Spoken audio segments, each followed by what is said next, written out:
Hallelujah hallelujah. किन्ने जने तैयार आ परमेश्वर दे वचन दे लई? अज असीं समझना वा। अज मैं विश्वास करदा कि रब दीयां जिहड़ियां गल्लां ओह कुछ गहरियां ते साडे आत्मिक जीवन दी तरक्की दे वास्ते आ। क्योंकि एक घर दे विच परमेश्वर दी योजना उदों पूरी हुंदी है जदों इस घर दे विच उन्हां दे परिवार दे विच बच्चे हुंदे आ। हालेलुया। अज किन्ने जाने विश्वास करते हैं कि असीं परमेश्वर दे परिवार दे मैंबर आ? अपने हाथ खड़े करिए। किन्ने विश्वास करते हैं कि असीं परमेश्वर दे परिवार दे मैंबर आ? अज जिहड़े समझते हैं कि असीं मैंबर आ उन्होंने भी परमेश्वर दे सिद्धांत नूं समझना कि मैंबर दे वास्ते एक परिवार दा सदस्य जदों असीं बन जांदे आ, एक परिवार दे विच जदों असीं जन्म लै लैंदे आ, एक परिवार दे विच जदों असीं उस परिवार दे हिस्सेदार बन जांदे आ ते फिर साडीआं जिम्मेवारियां की आ? परमेश्वर की आस रखदा साडे कोलों? एक बाप की आस रखदा अपने बच्चे दे कोल? ते जिहड़े अजे तक इस परिवार दे सदस्य नहीं बने यानी कि मैंबर नहीं बने उन्हां दे लई परमेश्वर दी की योजना कि वह परमेश्वर दे परिवार दे विच मैंबर किवें बन सकदे आ? अज असीं इन्हां गल्लां नूं समझना वा।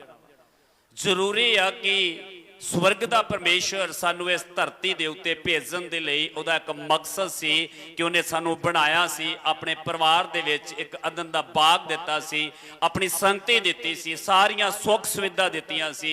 इत्थों तक उहने कहा सी कि तू सब दे उत्ते राज करन वाला, इहदी राखी करन वाला वा। यही योजना अज वो परमेश्वर साडे जीवन दे विच चाहुंदा। सारे अधिकार जिहड़े परमेश्वर ने आदम नूं दित्ते सी, आदम ने उन्हां हथारियां नूं उस परमेश्वर दी अगवाई नूं, उस अपनी मैंबरशिप नूं, परमेश्वर दे परिवार दे सदस्य नूं शैतान दे पिछे ला के गवा दिता सी।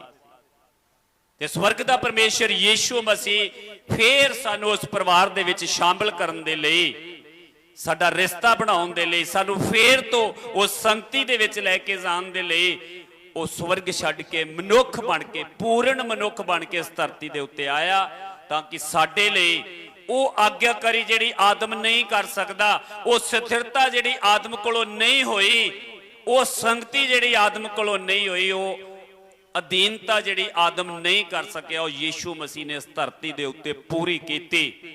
ते फिर तो उस रिश्ते नूं बहाल कीता। ते वो एक वचन, एक अनुग्रह, एक दया साडे लई दे गया वा कि अज जे असीं उहदे ते विश्वास करदे आ ते असीं उस विश्वास के द्वारा उस परमेश्वर दे परिवार दे सदस्य बन जाने आ, एक मैंबर बन जाने आ। ते उहदे लई बहुत ज्यादा जरूरी है कि सानू परमेश्वर दे वचन नूं पूरा करन दी की आ जरूरत है। एक जन शरा दे विच, संसार दे विच हर पक्षों अपने आप नूं परफेक्ट समझदा सी, पूरा समझदा सी कि मैं बहुत वधिया इंसान आ, मेरे काम, धर्म दे काम, मेरे सब कुछ देन लैन, मेरा बोलना सुनना सब कुछ बहुत वधिया वा। ते ओ यीशु मसीह दे कोल आया ते यीशु मसीह नाल गल कर लगा कि प्रभु मैं स्वर्ग राज विच तेरे परिवार दा सदस्य बनना चाहुंदा वां, मैं एक मैंबर बनना चाहुंदा वां, ते मैनूं की करना पवेगा? यीशु मसीह ने कुछ उहदे नाल गल्लां कीतियां ते ओह अग्गों बड़े कमांड नाल कहंदा कि ये ते मैं बचपन तो ही करदा आ रहा वां।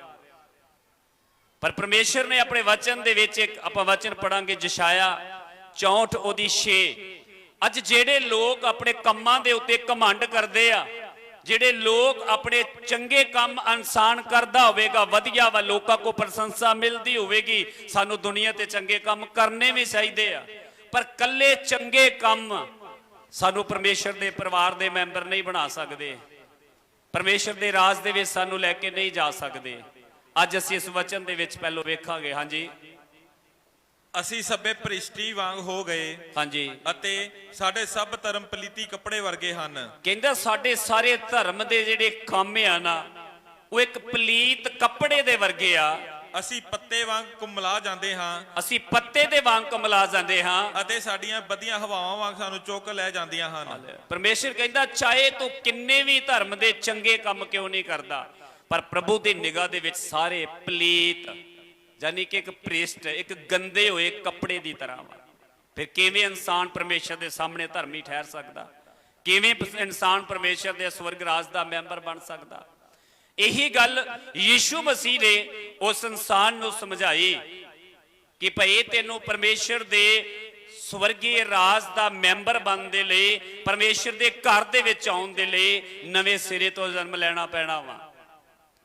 एक जन्म तू शरीर के द्वारा अपने मां प्यो के द्वारा लिया, पर एक जन्म तेनू आत्मा तो लेना पैना वा, क्योंकि पवित्र बाइबल दे विच लिखिया जोना 3 उहदी 6-7 दे विच लिखिया कि जो कोई शरीर तो जम्मिया वो शरीरक, जो कोई आत्मा तो जम्मिया वो आत्मक।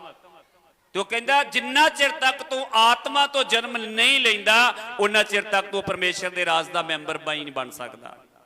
परमेश्वर ने उन्होंने रियलिटी दस दी, हकीकत दस दी कि परमेश्वर के राज का मैंबर बनने वास्ते, सदस्य बनने वास्ते तेनू आत्मा तो जन्म लेना बहुत ज्यादा की है जरूरी है। अज असी बहुत सारे लोगों नाल गल्लां करते हैं, बहुत सारे लोगों को वचन दसते हैं पर वो समझते नहीं है, कारण कि उन्हों का आत्मा तो जन्म नहीं होया। ये प्रकाश ने वचन आत्मा द्वारा लिखाया, शरीरक लोग इन्हों नहीं समझ सकते। अज बहुत मन घड़त लोग बाइबल पढ़ के इहदियां बाइबल दीयां आयतां, बाइबल दीयां गल्लां अपने शरीरक बुद्ध दे नाल जो व्याख्यान करते हैं, लोगों को दसन की कोशिश करते हैं।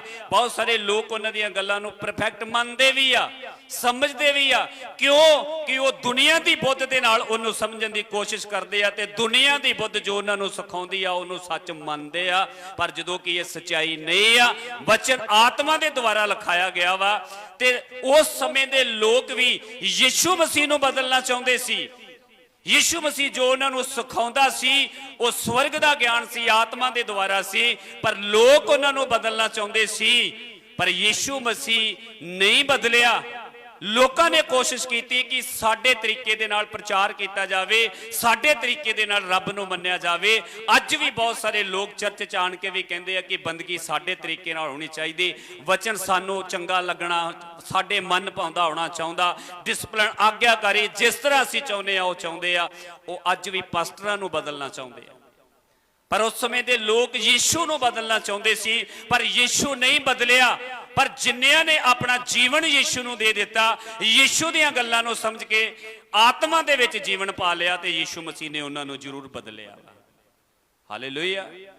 यही एक समझण दी लोड़ आ कि अज सानू आत्मा चों जन्म लैण दी बहुत ज्यादा जरूरत है। वो इंसान गल्लां कर रहा वा, यीशु मसीह नूं सच्चाई दस रहा वा। अज असीं बहुत सारे लोग ये कहते हैं कि असीं उहदे परिवार के सदस्य मैंबर बन चुके हैं, पर की आत्मा तो साडा जन्म हो चुका वा? जे नहीं होया तो असीं उहदियां गल्लां नूं नहीं समझ सकांगे, असीं उहदे वचन नूं नहीं समझ सकांगे। अज असीं आत्मा च जन्म पा लिया, हो सकदा कि असीं उहदे परिवार दे विच आ गए, नवां जीवन पा लिया, पर साडियां आत्मक अखां नहीं खुलियां। फिर इसदा मतलब असीं आत्मक तौर पर की अजे अन्ने आ, ते अन्ना इंसान कदी भी वो रियलिटी असलीयत नहीं वेख सकता। अन्ने इंसान नूं तुसीं जिन्नी मर्जी समझाओ, जिन्ना मर्जी उन्होंने दसो कि दुनिया बहुत खूबसूरत आ, जिन्ना मर्जी दसो कि तेरे लागे बहुत वधिया बड़ा मिठा लगा वा, जिन्ना मर्जी उन्होंने दसो कि तू बड़ा सोहना लग रहा वा, तेरे कपड़े बड़े सोहने आ, जिन्नी मर्जी उन्होंने दसन की कोशिश करो, पर वो अपनी बुद्धि दे अपने मन के द्वारा उन्होंने मैजिंग नहीं कर पाएगा, समझ नहीं सकेगा अपने अंदर, क्योंकि उहदियां अखां नहीं है। वो सुन के थोड़ा बड़ा महसूस कर सकेगा, पर जेड़ी रियलिटी असलीयत है उन्होंने नहीं वेख सकेगा। इसे तरह जो आप लोगों को गल्लां दसदे आ, कुछ लोग थोड़ियां थोड़ियां गल्लां समझते आ, जानते आ, पर जब तक उन्होंने आत्मक अखां नहीं खुलदियां वो परमेश्वर की खूबसूरती नूं नहीं वेख सकते। क्योंकि बाइबल च लिखिया वा कि अख जिहड़ी आ वो इंसान दा की आ दीवा वा। साडी अख साडा की आ दीवा वा। ये अख ही सानू साडे अंदर दे चानण नूं विखाउंदी आ, ये अख ही सानू साडे अंदर दे नेरे नूं विखाउंदे आ। ते उहने कहा जे तेरी अख निर्मल आ ते तेरा सारा शरीर की आ निर्मल आ। ये अख दा बड़ा वड्डा काम आ साडे शरीर दे विच, दुनियादारी दे विच, ते आत्मक तौर दे विच भी ये आत्मक अखां दा बहुत वड्डा एक सिस्टम आ साडे जीवन दे विच। अजकल साइंस इन्नी तरक्की कर गई है कि बहुत सारे लोग अपनी अखां मरन तो पहलों दान कर रहे हैं। ते डॉक्टर साइंस ने तरक्की की है कि उन्होंने दी अखां मरन तो कुछ समय बाद ही इंसान दी अखां रख लईयां जांदियां, फिर एक ऑपरेशन करके किसी नवे इंसान दे जिन्हों जिहड़ा वेख नहीं सकता ਉਹਦੇ ਉਹਨੂੰ ट्रांसफर कर ਦਿੱਤੀਆਂ ਜਾਂਦੀਆਂ ਤੇ ਜਦੋਂ ਉਹਦੇ ਅੰਦਰ ਪਾਈਆਂ ਜਾਂਦੀਆਂ ਤੇ ਉਹਨੂੰ ਪਹਿਲਾਂ ਟੀਚਿੰਗ ਦਿੱਤੀ ਜਾਂਦੀ ਆ, ਸਿਖਾਇਆ ਜਾਂਦਾ। ਜਦੋਂ ਡਾਕਟਰ ਉਹਦਾ ਆਪਰੇਟ ਕਰਦੇ ਉਹਨੂੰ ਕੱਲੇ ਨੂੰ ਲੈ ਕੇ ਜਾਂਦੇ, ਉਹਦੇ ਅੱਖਾਂ ਤੇ ਪੱਟੀ ਬੰਨ ਦਿੰਦੇ ਆ ਤੇ ਉਹਨੂੰ ਟੀਚਿੰਗ ਦਿੱਤੀ ਜਾਂਦੀ ਆ ਕਿ ਦੁਨੀਆ ਬਹੁਤ ਖੂਬਸੂਰਤ ਆ, ਤੂੰ ਪਹਿਲਾਂ ਕਿਹਨੂੰ ਵੇਖਣਾ ਚਾਹੁੰਦਾ ਵਾ, ਤੂੰ ਕਿਹਦੇ ਨਾਲ ਜ਼ਿਆਦਾ ਪਿਆਰ ਕਰਦਾ ਵਾ। ਉਹਨੂੰ ਟੀਚ ਕੀਤਾ ਜਾਂਦਾ, ਸਿਖਾਇਆ ਜਾਂਦਾ ਕਿ ਜਦੋਂ ਅਸੀਂ ਤੇਰੀਆਂ ਪੱਟੀਆਂ ਖੋਲਾਂਗੇ ਤੇ ਤੂੰ ਹੌਲੀ ਹੌਲੀ ਆਪਣੀ ਅੱਖਾਂ ਨੂੰ ਕੀ ਕਰਨਾ, ਖੋਲਣਾ ਵਾ। ਤੇ ਉਹ ਇਨਸਾਨ ਇਦਾਂ ਹੀ ਕਰਦਾ।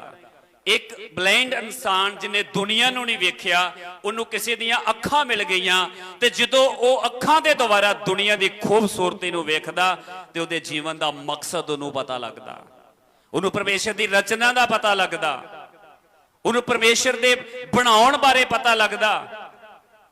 ਇਸੇ ਤਰ੍ਹਾਂ ਇੱਕ ਲੜਕੀ ਦੇ ਅੱਖਾਂ ਟ੍ਰਾਂਸਫਰ ਕੀਤੀਆਂ ਗਈਆਂ, ਉਹਨੂੰ ਟੀਚਿੰਗ ਦਿੱਤੀ ਗਈ, ਉਹਨੂੰ ਸਭ ਕੁਝ ਸਿਖਾਇਆ ਗਿਆ ਜਿਸ ਤਰ੍ਹਾਂ ਮੈਂ ਤੁਹਾਨੂੰ ਪਹਿਲਾਂ ਦੱਸਿਆ।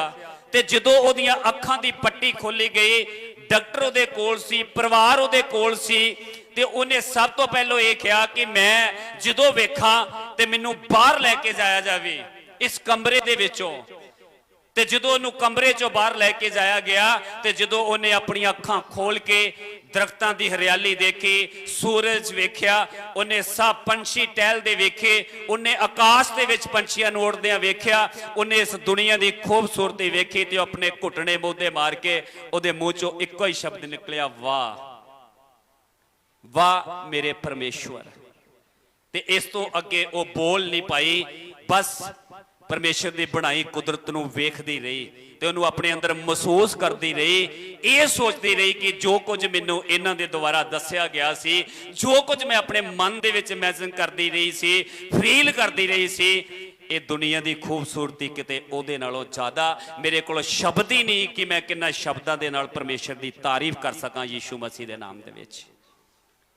ਇਸੇ ਤਰ੍ਹਾਂ ਹੀ ਪਵਿੱਤਰ ਬਾਈਬਲ ਦੇ ਵਿੱਚ ਲਿਖਿਆ ਕਿ ਜਦੋਂ ਸਵਰਗ ਦੇ ਵਿੱਚ ਪਰਮੇਸ਼ਰ ਸਾਨੂੰ ਲੈ ਕੇ ਜਾਣ ਵਾਲਾ ਤੇ ਲਿਖਿਆ ਉੱਤੇ 24 ਬਜ਼ੁਰਗ ਜਿਨ੍ਹਾਂ ਦੇ ਉੱਤੇ ਮੁਕਟ ਪਏ ਹੋਏ ਆ, ਉਹਨਾਂ ਨੂੰ ਗਿਫਟ ਮਿਲੇ ਹੋਏ ਆ। ਤੇ ਜਦੋਂ ਉਹ ਆਪਣੀਆਂ ਉਹਨਾਂ ਆਤਮਿਕ ਅੱਖਾਂ ਦੇ ਨਾਲ ਪਰਮੇਸ਼ਰ ਦੇ ਸਵਰਗ ਦੇ ਵਿੱਚ ਉਸ ਖੂਬਸੂਰਤੀ ਨੂੰ ਵੇਖਦੇ ਆ ਜਿਹੜੀ ਉਹਨਾਂ ਧਰਤੀ ਦੇ ਉੱਤੇ ਆਪਣੇ ਪ੍ਰਚਾਰਕਾਂ ਦੇ ਦੁਆਰਾ ਸੁਣੀ ਸੀ, ਜਿਨ੍ਹਾਂ ਨੂੰ ਦੱਸਿਆ ਸੀ ਸੋਨੇ ਦੀਆਂ ਸੜਕਾਂ, ਮੌਤ ਨਹੀਂ ਹੋਵੇਗੀ, ਦੁੱਖ ਨਹੀਂ ਹੋਵੇਗਾ, ਰੋਣਾ ਨਹੀਂ ਹੋਵੇਗਾ, ਕੁਝ ਵੀ ਉੱਥੇ ਦਰਦ ਨਹੀਂ ਹੋਵੇਗੀ, ਉਹਨਾਂ ਸੁਣਿਆ ਸੀ। ਤੇ ਜਦੋਂ ਉਸ ਖੂਬਸੂਰਤੀ ਨੂੰ ਉਹਨਾਂ ਜਗ੍ਹਾ ਦੇ ਉੱਤੇ ਜਾ ਕੇ ਵੇਖਿਆ ਤੇ ਉਹਨਾਂ ਕੋਲੋਂ ਸ਼ਬਦ ਹੀ ਨਹੀਂ ਸੀ, ਉਹਨਾਂ ਆਪਣੇ ਮੁਕਟ ਵੀ ਲਾ ਕੇ ਪਰਮੇਸ਼ਰ ਦੇ ਅੱਗੇ ਰੱਖਦੇ, ਬਸ ਉਹ ਪਰਮੇਸ਼ਰ ਦੀ ਖੂਬਸੂਰਤੀ ਨੂੰ ਤੱਕਦੇ ਰਹੇ। ਇਹ ਆ ਆਤਮਿਕ ਅੱਖਾਂ, ਜਦੋਂ ਇਨਸਾਨ ਦੀਆਂ ਖੁੱਲ ਜਾਂਦੀਆਂ ਵਾ ਉਹਦਾ ਜੀਵਨ ਬਦਲ ਜਾਂਦਾ ਵਾ। ਉਹ ਆਪਣੀਆਂ ਇਹਨਾਂ ਅੱਖਾਂ ਦੇ ਨਾਲ ਉਹਨੂੰ ਪੁੱਛ ਕੇ ਵੇਖੋ ਜਿਹਦੇ ਕੋਲ ਅੱਖਾਂ ਨਹੀਂ ਆ, ਉਹ ਜੀ ਤੇ ਰਿਹਾ ਵਾ, ਚੱਲ ਤੇ ਰਿਹਾ ਵਾ, ਪਰ ਉਹਨੂੰ ਪੁੱਛ ਕੇ ਵੇਖੋ ਕਿ ਉਹਦੀ ਹਾਲਤ ਕੀ ਆ। ਅੱਜ ਇਸੇ ਤਰ੍ਹਾਂ ਆਪਾਂ ਚਰਚ ਚ ਆ ਰਹੇ ਹੋਵਾਂਗੇ, ਵਿਸ਼ਵਾਸ ਕਰ ਰਹੇ ਹੋਵਾਂਗੇ, ਚੱਲ ਰਹੇ ਹੋਵਾਂਗੇ, ਪਰ ਜੇ ਸਾਡੀਆਂ ਆਤਮਿਕ ਅੱਖਾਂ ਅਜੇ ਤੱਕ ਨਹੀਂ ਖੁੱਲੀਆਂ, ਜਿਨ੍ਹਾਂ ਦੀਆਂ ਖੁੱਲੀਆਂ ਵਾ ਤੇ ਉਹਨਾਂ ਵੱਲ ਤੇ ਸਾਡੇ ਵਿੱਚ ਜ਼ਮੀਨ ਸਮਾਨ ਦਾ ਫਰਕ ਹੋਵੇਗਾ। ਜੋ ਚੀਜ਼ਾਂ ਉਹਨਾਂ ਕੋ, ਜੋ ਆਨੰਦ ਉਹਨਾਂ ਕੋ, ਜੋ ਖੁਸ਼ੀ ਉਹਨਾਂ ਕੋ, ਜੋ ਅੰਜਾਏ ਪਰਮੇਸ਼ਰ ਦੀ ਮਹਿਮਾ ਦਾ ਉਹ ਕਰ ਰਹੇ ਆ, ਅਸੀਂ ਨਹੀਂ ਕਰ ਰਹੇ ਹੋਵਾਂਗੇ ਤੇ ਉਦੋਂ ਸਾਨੂੰ ਫੀਲ ਹੋਵੇਗਾ ਕਿ ਸਾਡੇ 'ਚ ਕਦੇ ਕੋਈ ਕਮੀ ਆ। ਇਸ ਲਈ ਪਰਮੇਸ਼ਰ ਦੇ ਪਰਿਵਾਰ ਦੇ ਸਦस्य ਬਣ ਜਾਣਾ, ਕਿਉਂਕਿ ਸਭ ਤੋਂ ਵੱਡੀ ਚੀਜ਼ ਤੇ ਬਾਈਬਲ 'ਚ ਲਿਖਿਆ ਕਿ ਚਾਨਣ ਯੀਸ਼ੂ ਮਸੀਹ ਜਗਤ 'ਚ ਆਇਆ, ਪਿਤਾ ਪਰਮੇਸ਼ਰ ਜਗਤ 'ਚ ਆਇਆ ਸਾਨੂੰ ਆਪਣੇ ਪੁੱਤਰ ਬਣਾਉਣ ਦੇ ਲਈ, ਆਪਣੇ ਪਰਿਵਾਰ 'ਚ ਸ਼ਾਮਲ ਕਰਨ ਦੇ ਲਈ। ਪਰ ਲਿਖਿਆ ਮਨੁੱਖਾਂ ਦੇ ਕੰਮ ਇੰਨੇ ਭੈੜੇ ਸੀ, ਇੰਨੇ ਮਾੜੇ ਸੀ ਕਿ ਉਹਨਾਂ ਨੇ ਚਾਨਣ ਦੇ ਨਾਲੋਂ ਹਨੇਰੇ ਨੂੰ ਕੀ ਕੀਤਾ, ਵੱਧ ਪਿਆਰ ਕੀਤਾ। ਉਹ ਸਮਝ ਹੀ ਨਹੀਂ ਸਕੇ। ਜਦੋਂ ਅਸੀਂ ਬਾਈਬਲ ਪਹਿਲਾ ਯੋਨਾ ਦੀ 1 ਦੀ 10 ਪੜ੍ਹਦੇ ਆ, ਉੱਥੇ ਲਿਖਿਆ ਉਹ ਜਗਤ 'ਚ ਆਇਆ, ਉਹਦੇ ਦੁਆਰਾ ਸਭ ਕੁਝ ਰਚਿਆ ਗਿਆ ਸੀ, ਪਰ ਜਗਤ ਨੇ ਉਹਨੂੰ ਪਛਾਣਿਆ ਨਹੀਂ ਆ। ਇੱਥੋਂ ਤੀਕ ਕਿ ਉਹ ਆਪਣੇ ਘਰ ਆਇਆ ਤੇ ਆਪਣੇ ਘਰ ਦੇ ਲੋਕਾਂ ਨੇ ਵੀ ਉਹਨੂੰ ਨਹੀਂ ਪਛਾਣਿਆ। ਆਤਮਿਕ ਲੋਕਾਂ ਦੀ ਪਹਿਚਾਣ ਆਮ ਇਨਸਾਨ ਨਹੀਂ ਕਰ ਸਕਦਾ। इथों तक कि आत्मक लोगों की पहचान उहदे घर दे भी नहीं कर सकते। एक पत्नी आत्मक है, उहदा पति उहदी पहचान नहीं कर पाऊगा। एक पति आत्मक है, उहदी पत्नी उहदी पहचान नहीं कर पाऊगी। एक पेरेंट्स आत्मक है, बच्चे उन्हां दी पहचान नहीं कर पाउणगे। एक बच्चे आत्मक है, उन्हां दा पिता उन्हां दे बाप मां बाप उन्हां दी पहचान नहीं कर पाउणगे। अज जरूरत है सानू आत्मक अखां खोलण दी। बाइबल दे विच एक कलीसिया दे बारे जिक्र किया गया जिहड़ी प्रभु च ते चलदी सी, चर्च आउंदी सी, अमीर कलीसिया सी, पैसे पक्षों होर चीज़ां दे पक्षों बहुत ब्लैस सी। पर परमेश्वर जदों उहनूं वेख रिहा सी, ਉਹ लुदीकिया दी कलीसिया सी, प्रकाश पोथी दे 3 दे विच आ ते परमेश्वर सब तो पहले तो उन्होंने कह रहा वा कि मैं इस कलीसिया नूं वेख रहा, ये ना ठंडी ना तत्ती आ, सील गर्म हो चुकी है। इन्हां दे अंदर कमांड आ कि असीं ब्लैस आ, फाइनेंस पक्षों, लातां पक्षों, रुतबे पक्षों साडी शोहरत आ, साडी इज्जत मान आ ते असीं ब्लैस आ। एक कमांड ने इन्हां नूं सील गर्म कर दिता वा। परमेश्वर उन्हां नूं दस रहा सी अज तुसी किसी भी जगह के उत्ते जाओ, तुसी जां ते गर्म कॉफी मंगोगे जां ठंडी कॉफी मंगोगे। कोई भी इंसान इहो जिहा इत्थे नहीं जिहड़ा कहूगा कि दुकानदार नूं कि भाई साहब मैनूं सील गर्म जिहड़ी निੱਘी जी कॉफी होवे वो दे दवो, जां ठंडी पीवांगे जां गर्म पीवांगे। इसलिए परमेश्वर उन्हां नूं आगाह कर रहा सी कि तुसी मेरे परिवार दे सदस्य बन गए जे, पर अजे तुहाडे चरित्र दा विकास नहीं हो रहा। तुसी अन्ने जे अखां तो वेख रहे ही नहीं रहे। एक मां बाप दे घर एक अन्ना बच्चा पैदा होवे ते उस मां बाप नूं पुछ के वेखो, बेटा ते उन्हां दे घर च है आ, पर उन्हां दे घर च खुशी नहीं है कि बेटा कुछ वेख ही नहीं सकदा। उन्हां को धन दौलत आ, कोठी आ, पैसा वा, बहुत कुछ आ, पर वो किसी भी काम दा नहीं है क्योंकि उन्हां दा वारस उन्हां दा बेटा जिहड़ा वो कुछ भी वेख नहीं सकदा। उस बाप दी खुशी किते हिस्से घाटिया। इस तरह जे साड़ी आत्मक अखां नहीं खुलिया, असीं नवां जीवन पा के प्रभु कोल ते आ गए, चर्च आ गए, चलना शुरू कर दिता, पर साडा बाप अज साडे तो खुश नहीं आ। वो लुदीकिया दी कलीसिया तो खुश नहीं सी। उन्हें इस करके अपने दास चूना दे द्वारा उन्होंने एक पत्र दिता कि भाई जां ठंडे जां गर्म हो जाओ, तुसीं सील गर्म जिवें ना होवे कि अपने मुंह चों तुहानूं मैं गिलास देवां। इहदी 3 दी 17 प्रकाश पोथी 3 दी 17 आयत असीं पढ़ांगे। पर उत्थे परमेश्वर ने उन्होंने फिर तो उन्हां दा अन्नापन दूर करन दे लई अपा दिता। तुहानूं याद है यूहन्ना 9 दे विच एक जमांदरू अन्ना सी। यीशु मसीह ने जदों उहनूं चंगा कीता ते चेले कहंदे प्रभु कि ये मां प्यो दे पाप करन के किसी होर गल ते कर अन्ना पैदा होया। ते प्रभु ने उन्होंने कहा ना किसी मां पाप दे ना होर दे, ये इसलिए अन्ना पैदा होया कि अज ये चंगा होवे ते इहदे द्वारा परमेश्वर दी महिमा होवे। पर जदों वो अन्ना चंगा हो गया तो उहदे मां प्यो नूं पुछया गया ते लोकां दे डर तो मारे उन्होंने कहा कि सानू नहीं पता इन्होंने किन्नू चंगा किन्ने चंगा, हाँ इन्ना पता कि अन्ना पैदा होया सी।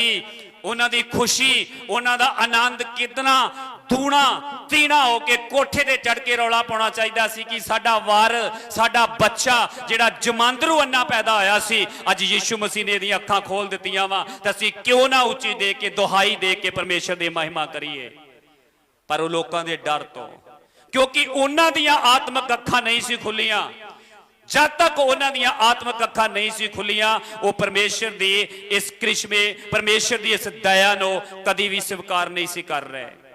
इत्थे इस परमेश्वर जिन्हां लोकां दियां अज भी आत्मक अखां अजे अन्नियां वा ते स्वर्ग दा परमेश्वर ये चाहुंदा कि जे तुसीं मेरे घर च जन्म ले लिया वा, जे तुसीं मेरे घर च आ गए एक सदस्य एक मैंबर बन गए जे, ते अज मैं तुहानूं एक सलाह देना वा। हाँ जी पढ़ दिए। तू जो आखदा है, तू जो आखदा है भाई मैं धनवान हाँ अते मैं माया जोड़ी है। कहंदा तू जो कहना मैं धनवान आ ते मैं बड़ी माया जोड़ी आ अते मैनू कासे दी लोड़ नहीं, मैनू किसी भी चीज दी लोड़ नहीं आ। अते नहीं जानदा है जो तू दुखी मंदभागी कंगाल अन्ना अते नंगा है। कहंदा तू नहीं जानदा, तू मंदभागी कंगाल अन्ना ते नंगा है। ਤਾਂ ਮੈਂ ਤੈਨੂੰ ਸਲਾਹ ਦਿੰਦਾ ਹਾਂ ਤਾਂ ਮੈਂ ਤੈਨੂੰ ਇੱਕ ਸਲਾਹ ਦੇਣਾ ਹਾਂ, ਭਾਈ ਅੱਗ ਵਿੱਚ ਤਾਇਆ ਹੋਇਆ ਸੋਨਾ ਮੇਰੇ ਕੋਲੋਂ ਮੁੱਲ ਲੈ, ਅੱਗ 'ਚ ਤਾਇਆ ਹੋਇਆ ਸੋਨਾ ਮੇਰੇ ਕੋਲੋਂ ਮੁੱਲ ਲੈ, ਤਾਂ ਜੋ ਤੂੰ ਧਨਵਾਨ ਹੋ ਜਾਵੇਂ, ਤਾਂ ਜੋ ਤੂੰ ਧਨਵਾਨ ਹੋ ਜਾਵੇਂ, ਅਤੇ ਚਿੱਟੇ ਬਸਤਰ ਲੈ, ਅਤੇ ਚਿੱਟੇ ਬਸਤਰ ਮੇਰੇ ਕੋਲ ਲੈ, ਤਾਂ ਜੋ ਤੂੰ ਆਪਣੇ ਉਦਾਲੇ ਪਾਵੇਂ ਅਤੇ ਤੇਰਾ ਨੰਗੇਜ ਦੀ ਲੱਜ ਪ੍ਰਗਟ ਨਾ ਹੋਵੇ, ਅਤੇ ਆਪਣੀਆਂ ਅੱਖੀਆਂ ਵਿੱਚ ਪਾਉਣ ਨੂੰ ਸੁਰਮਾ ਲੈ, ਭਾਈ ਤੂੰ ਸੁਜਾਖਾ ਹੋ ਜਾਵੇਂ। ਹਾਲੇਲੂਇਆ। ਆਪਾ ਦੱਸ ਦਿੱਤਾ ਪਰਮੇਸ਼ਰ ਨੇ। ਅੱਜ ਬਹੁਤ ਸਾਰੇ ਲੋਕਾਂ ਨੂੰ ਆਪਣੀਆਂ ਕੋਠੀਆਂ, ਸ਼ੌਹਰਤਾਂ, ਧਨ ਦੌਲਤ ਦਾ ਮਾਣ ਹੋਵੇਗਾ, ਕਮਾਂਡ ਹੋਵੇਗਾ। ਪਤਾ ਨਹੀਂ ਉਹ ਕਿਸ ਤਰ੍ਹਾਂ, ਕਿਸ ਪੈਸੇ ਨਾਲ ਬਣਾਈਆਂ, ਕਿੱਥੋਂ ਆਈਆਂ, ਕਿਵੇਂ ਆਈਆਂ। ਪਰਮੇਸ਼ਰ ਵੀ ਬਲੈਸਿੰਗ ਦੇਣ ਵਾਲਾ ਪਰਮੇਸ਼ਰ ਆ, ਕਿਉਂਕਿ ਉਹਦੇ ਬੱਚੇ ਆ ਅਸੀਂ। ਪਰ ਪਰਮੇਸ਼ਰ ਕਹਿੰਦਾ ਕਮਾਂਡ ਨਾ ਕਰ ਜੋ ਕੁਝ ਤੇਰੇ ਕੋਲ ਆ। ਅੱਜ ਜੇ ਤੂੰ ਲਦੀਕੀਆ ਦੀ ਕਲੀਸਿਆ ਕਮਾਂਡ ਕਰ ਰਹੀ ਸੀ, ਕਿਉਂਕਿ ਲਦੀਕੀਆ ਦੇ ਵਿੱਚ ਵਪਾਰ ਸੀ, ਫਾਈਨੈਂਸ ਪੱਖੋਂ ਬਹੁਤ ਜ਼ਿਆਦਾ ਸਟਰੋਂਗ ਸੀ, ਤੇ ਉਹਨਾਂ ਦੇ ਇੱਕ ਕਮਾਂਡ ਸੀ ਕਿ ਸਾਨੂੰ ਕਿਸੇ ਵੀ ਚੀਜ਼ ਦੀ ਲੋੜ ਨਹੀਂ ਆ, ਅਸੀਂ ਬਲੈਸ ਆ। ਤੇ ਬਲੈਸ ਸਾਨੂੰ ਪਰਮੇਸ਼ਰ ਨੇ ਕੀਤਾ ਵਾ, ਇਹ ਬਲੈਸਿੰਗ ਸਾਨੂੰ ਪਰਮੇਸ਼ਰ ਨੇ ਦਿੱਤੀ ਆ। ਪਰ ਪਰਮੇਸ਼ਰ ਕਹਿੰਦਾ ਉਹ ਨਹੀਂ ਜਾਣਦੇ ਉਹ ਕਿੰਨੇ ਮੰਦ ਭਾਗੇ ਆ, ਕਿੰਨੇ ਕੰਗਾਲ ਆ, ਉਹ ਨੰਗੇ ਆ, ਉਹ ਅੰਨੇ ਆ। ਤੇ ਪ੍ਰਭੂ ਕਹਿੰਦਾ ਜੋ ਉਹਨਾਂ ਨੂੰ ਜ਼ਰੂਰਤ ਆ, ਕਹਿੰਦਾ ਮੇਰੇ ਕੋਲੋਂ ਪਵਿੱਤਰਤਾਈ ਦੇ ਬਸਤਰ ਲਓ, ਮੇਰੇ ਕੋਲ ਆਗਿਆਕਾਰੀ ਦੀਨਗੀ ਦੇ ਬਸਤਰ ਲਓ, ਮੇਰੇ ਕੋਲੋਂ ਚਿੱਟੇ ਬਸਤਰ ਲਓ ਤੇ ਆਪਣੇ ਉਦਾਲੇ ਲਵੇਟ ਲਓ, ਪਾ ਲਓ, ਤਾਂ ਕਿ ਤੁਹਾਡੇ ਨਗੇਜ ਦੀ ਲੱਜਾ ਜਿਹੜੀ ਉਹ ਪ੍ਰਗਟ ਨਾ ਹੋਵੇ। ਪਰਮੇਸ਼ਰ ਉਹਨਾਂ ਨੂੰ ਮੈਸੇਜ ਦੇ ਰਿਹਾ ਸੀ ਕਿ ਆਪਣੀਆਂ ਅੱਖਾਂ ਜਿਹੜੀਆਂ ਅੰਨੀਆਂ, ਜਿਹੜੀਆਂ ਵੇਖ ਨਹੀਂ ਪਾ ਰਹੀਆਂ, ਜਿਹੜੀਆਂ ਜਿਨ੍ਹਾਂ ਨੇ ਤੁਹਾਡਾ ਵਿਵੇਕ ਕਠੋਰ ਕਰ ਦਿੱਤਾ ਵਾ, ਤੁਸੀਂ ਪਾਪ ਤੇ ਪਾਪ ਕਰੀ ਜਾ ਰਹੇ ਜੇ, ਬਦੀ ਤੇ ਬਦੀ ਕਰੀ ਜਾ ਰਹੇ ਜੇ, ਕਮੰਡ ਤੁਹਾਡੇ ਅੰਦਰ, ਈਰਖਾ ਤੁਹਾਡੇ ਅੰਦਰ ਭਰੀ ਹੋਈ ਆ, ਤੁਸੀਂ ਫਿਰ ਵੀ ਆਖ ਰਹੇ ਜੇ ਕਿ ਅਸੀਂ ਪਰਮੇਸ਼ਰ ਦੇ ਬਲੈਸ ਕੀਤੇ ਹੋਏ ਆ, ਅਸੀਂ ਪਰਮੇਸ਼ਰ ਦੇ ਘਰ ਦੇ ਮੈਂਬਰ ਆ, ਸਦੱਸਯ ਆ। ਤੇ ਪਰਮੇਸ਼ਰ ਕਹਿੰਦਾ ਤੁਸੀਂ ਅੰਨੇ ਜੇ, ਤੁਹਾਨੂੰ ਵੇਖਦੇ ਹੋਏ ਵੀ ਦੇਖ ਨਹੀਂ ਰਿਹਾ, ਕਿਉਂਕਿ ਤੁਹਾਡੀਆਂ ਆਤਮਿਕ ਅੱਖਾਂ ਇਸ ਪੈਸੇ ਨੇ, ਇਸ ਸ਼ੋਹਰਤ ਨੇ, ਇਸ ਕਮਾਂਡ ਨੇ ਬੰਦ ਕਰ ਦਿੱਤੀਆਂ ਵਾ। ਤੇ ਪ੍ਰਭੂ ਕਹਿੰਦਾ ਮੇਰੇ ਕੋਲੋਂ ਇਹ ਸੁਰਮਾ ਲੈ ਲਓ, ਇਹ ਵਚਨ ਦਾ ਸੁਰਮਾ ਮੇਰੇ ਕੋਲੋਂ ਲੈ ਲਓ ਤੇ ਆਪਣੀਆਂ ਅੱਖਾਂ 'ਚ ਪਾ ਲਓ। ਜਦੋਂ ਤੁਸੀਂ ਇਸ ਵਚਨ ਦਾ ਸੁਰਮਾ ਆਪਣੀਆਂ ਅੱਖਾਂ 'ਚ ਪਾ ਲਓਗੇ, ਇਹ ਅੱਖਾਂ ਗਲਤ ਵੇਖਣੋਂ ਬੰਦ ਕਰ ਦੇਣਗੀਆਂ, ਇਹ ਸੁਜਾਖੀਆਂ ਹੋ ਜਾਣਗੀਆਂ। ਤੇ ਬਾਈਬਲ ਇਹ ਕਹਿੰਦੀ ਆ ਸਰੀਰ ਦਾ ਦੀਵਾ ਕੀ ਆ? ਅੱਖ ਆ। ਤੇ ਜੇ ਤੇਰੀ ਆਤਮਿਕ ਅੱਖ ਖੁੱਲ ਜਾਵੇਗੀ, ਇਹ ਤੇਰੇ ਸਰੀਰ ਦੇ ਹਨੇਰੇ ਨੂੰ ਤੇਰੇ ਸਾਹਮਣੇ ਪ੍ਰਗਟ ਕਰ ਦੇਵੇਗੀ। ਪਰਮੇਸ਼ਰ ਨੇ ਇੱਥੇ ਸੁਝਾਅ ਦਿੱਤਾ ਲੁਦੀਕੀਆ ਦੀ ਕਲੀਸਿਆ, ਜਾਨੀ ਕਿ ਅੱਜ ਦੀਆਂ ਸਾਰੀਆਂ ਕਲੀਸਿਆ ਨੂੰ, ਅਸੀਂ ਇੱਕ ਇੱਕ ਜਨ ਪਰਮੇਸ਼ਰ ਦੀ ਕੀਆਂ ਕਲੀਸਿਆ ਵਾਂ, ਅਸੀਂ ਇੱਕ ਇੱਕ ਜਨ ਪਰਮੇਸ਼ਰ ਦੇ ਪਰਿਵਾਰ ਦੇ ਮੈਂਬਰ ਆ। ਤੇ ਉਹ ਸਾਨੂੰ ਇੱਕ ਮੈਸੇਜ ਦੇ ਰਿਹਾ ਵਾ ਕਿ ਇਹ ਸੁਰਮਾ ਲੈ ਕੇ ਸੁਜਾਖੇ ਹੋ ਜਾਓ, ਮੇਰੇ ਕੋਲੋਂ ਬਸਤਰ ਲਓ, ਤੁਹਾਡੇ ਨਗੇਜ ਦੀ ਲੱਜਾ ਜਿਹੜੀ ਆ ਉਹ ਪ੍ਰਗਟ ਨਾ ਹੋਵੇ। ਕਹਿੰਦਾ ਮੇਰੇ ਕੋਲੋਂ ਧਨ ਲਓ, ਜਿਹੜਾ ਧਨ ਤੁਹਾਡੇ ਕੋਲ ਆ ਉਹ ਤੁਸੀਂ ਕਮੰਡ ਕਰਦੇ ਅਸੀਂ ਧਨੀ ਆ, ਪਰ ਤੁਸੀਂ ਗਰੀਬ ਜੇ, ਤੁਸੀਂ ਧਨੀ ਨਹੀਂ ਜੇ। ਉਹ ਧਨ ਕਾਹੇ ਦਾ ਜਿਹੜਾ ਕਿਸੇ ਦੇ ਕੰਮ ਨਹੀਂ, ਉਹ ਧਨ ਕਾਹੇ ਦਾ ਜਿਹੜਾ ਗਰੀਬ ਦੀ ਮਦਦ ਨਹੀਂ ਕਰ ਸਕਦਾ, ਉਹ ਧਨ ਕਾਹੇ ਦਾ ਜਿਹਦੇ 'ਚ ਕਮਾਂਡ ਆ, ਉਹ ਧਨ ਕਾਹੇ ਦਾ ਜਿਹੜਾ ਇੱਕ ਦਿਨ ਤੁਹਾਨੂੰ ਨਰਕ 'ਚ ਲੈ ਕੇ ਚਲੇ ਜਾਵੇਗਾ। ਪਰ ਕਹਿੰਦਾ ਇੱਕ ਧਨ ਤੁਹਾਨੂੰ ਮੈਂ ਦਵਾਂਗਾ, ਜਿਹਨੂੰ ਨਾ ਕੀੜਾ ਪਵੇਗਾ, ਨਾ ਜੰਗਾਲ ਪਵੇਗਾ, ਨਾ ਚੋਰੀ ਕਰੇਗਾ, ਉਹ ਧਨ ਸਵਰਗ 'ਚ ਤੁਹਾਡੇ ਨਾਲ ਹੋਵੇਗਾ।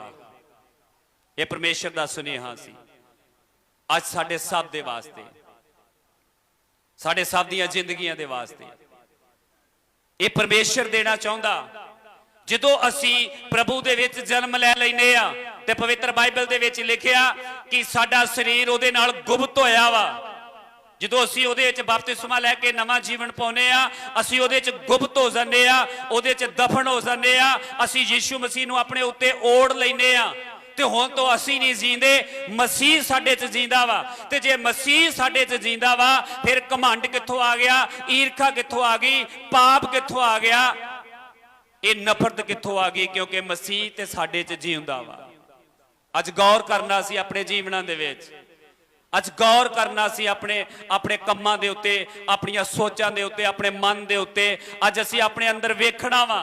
ਯੀਸ਼ੂ ਮਸੀਹ ਲੁਦੀਕੀਆ ਦੀ ਕਲੀਸਿਆ ਨੂੰ ਮੈਸੇਜ ਦੇ ਰਿਹਾ ਸੀ ਕਿ ਭਾਈ ਮੈਂ ਤੇਰੇ 'ਚ ਕਮੀਆਂ ਪਾਈਆਂ ਵਾ, ਤੂੰ ਕਹਿੰਦਾ ਤੇ ਹੈਗਾ ਮੈਂ ਸਭ ਕੁਝ ਠੀਕ ਆ, ਪਰ ਤੂੰ ਨਹੀਂ ਜਾਣਦਾ, ਤੂੰ ਅੰਨਾ ਨੰਗਾ ਤੇ ਕੰਗਾਲ ਆ।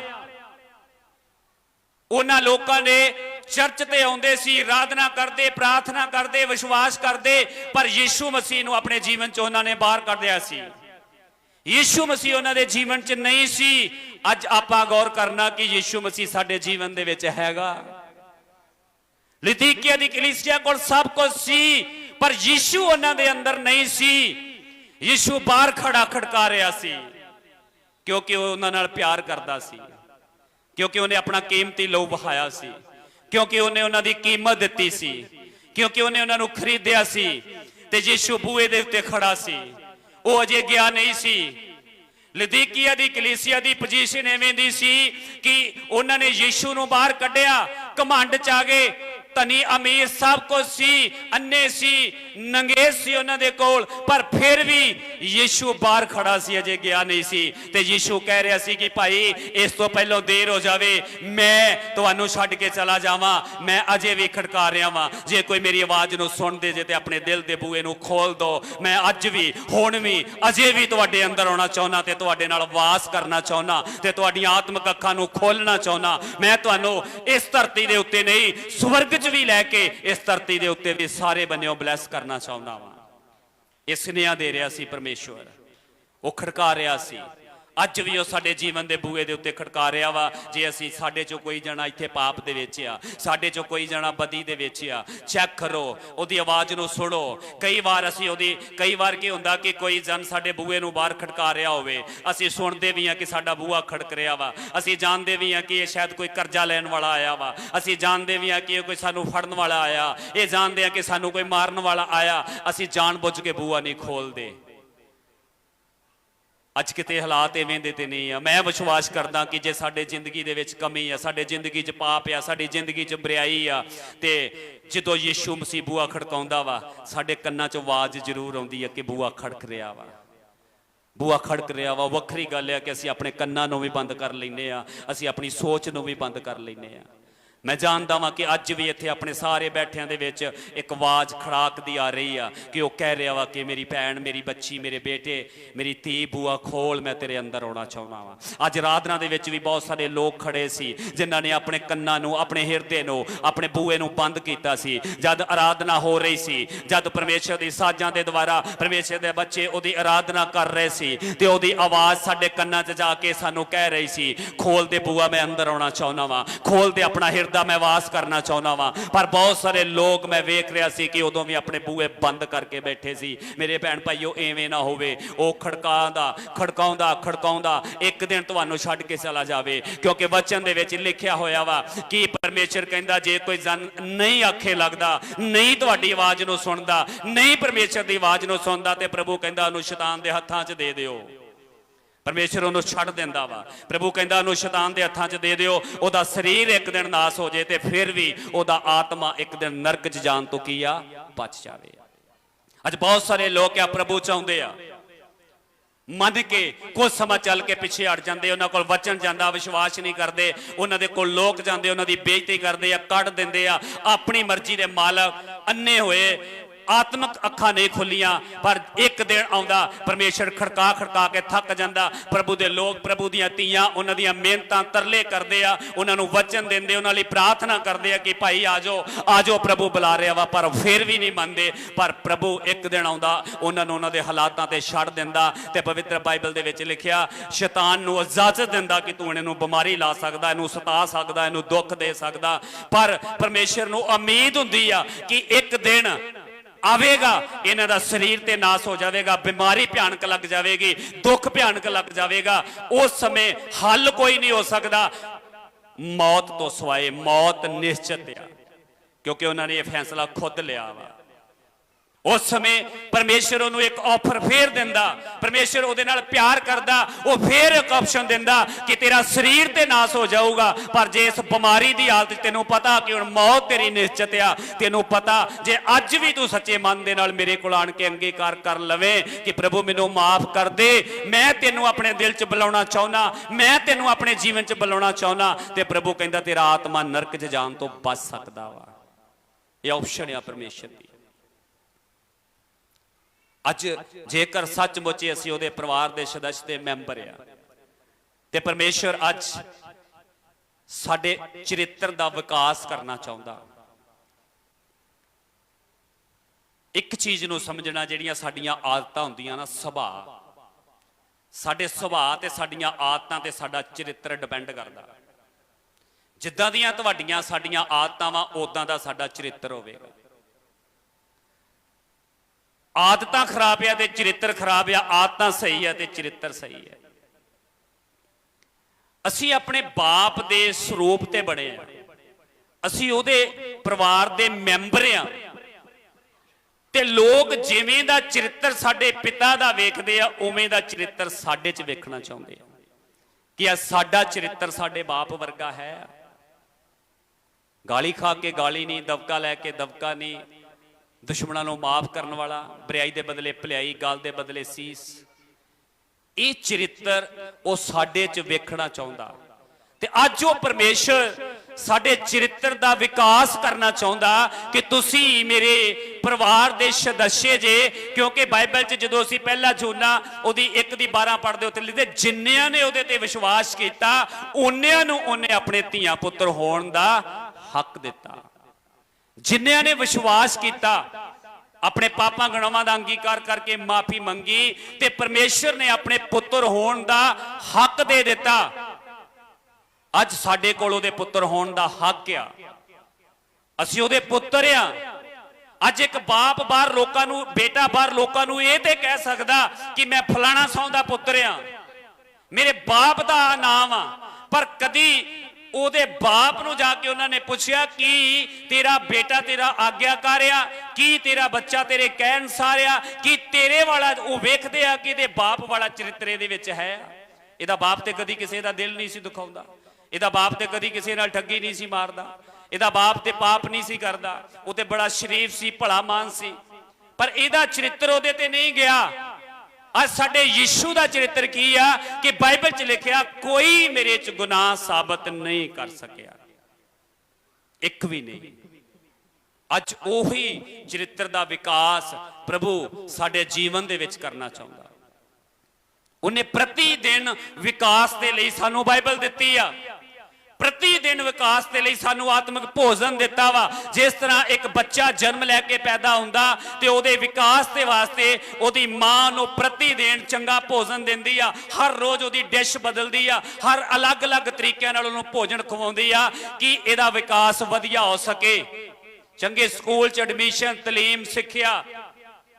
ਅਸੀਂ ਪਰਮੇਸ਼ਰ ਦੇ ਘਰ ਦੇ ਵਿੱਚ ਜਨਮ ਲਿਆ ਵਾ, ਉਹ ਸਾਡੇ ਵਿਕਾਸ ਨੂੰ, ਸਾਡੇ ਚਰਿੱਤਰ ਦਾ ਵਿਕਾਸ ਕਰਨਾ ਚਾਹੁੰਦਾ ਤੇ ਉਹਨੇ ਪਵਿੱਤਰ ਬਾਈਬਲ ਦੇ ਵਿੱਚ ਸਾਡਾ ਆਤਮਿਕ ਭੋਜਨ ਦਿੱਤਾ, ਪ੍ਰਤੀ ਦਿਨ ਦਾ ਆਤਮਿਕ ਭੋਜਨ। ਜਦੋਂ ਤੁਸੀਂ ਪ੍ਰਤੀ ਦਿਨ ਇਸ ਆਤਮਿਕ ਭੋਜਨ ਨੂੰ ਆਪਣੇ ਜੀਵਨ 'ਚ ਲੈਂਦੇ ਜੇ, ਇਹਨੂੰ ਖਾਂਦੇ ਜੇ, ਗ੍ਰਹਿਣ ਕਰਦੇ ਜੇ, ਫਿਰ ਸ਼ੈਤਾਨ ਦੀ ਕੋਈ ਤਾਕਤ ਤੁਹਾਡੇ ਵਿਕਾਸ ਨੂੰ ਨਹੀਂ ਰੋਕ ਪਾਏਗੀ। ਯਿਸੂ ਮਸੀਹ ਦੇ ਨਾਮ 'ਚ ਤੁਸੀਂ ਚਾਰੇ ਬੰਨਿਓ ਬਲੈਸ ਹੋਗੇ, ਤੰਦਰੁਸਤ ਹੋਗੇ, ਪਰਫੁੱਲਤ ਹੋਗੇ, ਪਰਮੇਸ਼ਰ ਦੀ ਮਹਿਮਾ 'ਚ ਹੋਗੇ, ਕਿਉਂਕਿ ਤੁਸੀਂ ਪਰਮੇਸ਼ਰ ਦੇ ਦਿੱਤੇ ਹੋਏ ਆਤਮਿਕ ਭੋਜਨ ਨੂੰ ਪ੍ਰਤੀ ਦਿਨ ਲੈ ਰਹੇ ਜੇ।